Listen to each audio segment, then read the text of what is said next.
Hello, good day and welcome. I'll be answering JAMB 2012 Chemistry Past Question 13. Now, this given description above is actually talking about the properties of air. Now, we're asked that which of the above shows that air is a mixture. Now, I says it has a varied composition from one place to another.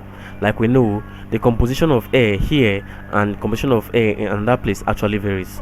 Now, I says its constituents can be separated by physical means.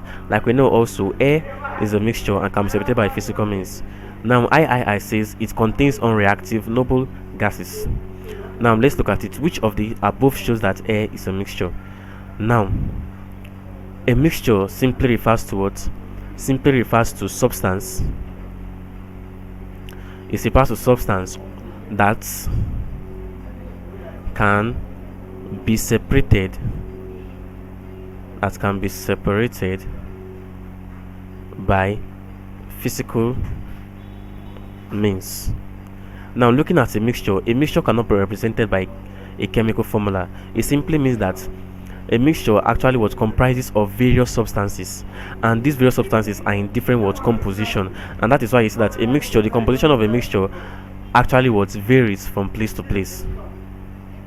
Now, also, a mixture do not contains what reactive substances, because if a mixture contains of reactive substances, when they react together, it is no longer a mixture, it becomes what a compound, because a compound consists of substances that actually what react chemically with each other. So looking at this, you see that what from the statement already, I say mixture are substances that can be separated by physical means. It simply means that II is correct because its constituents can be separated by physical means.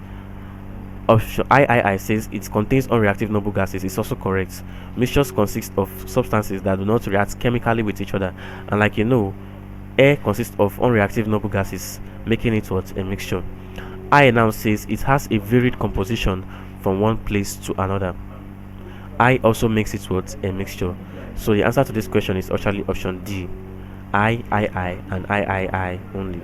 Thank you, and ensure to subscribe to our channel for more videos and past questions.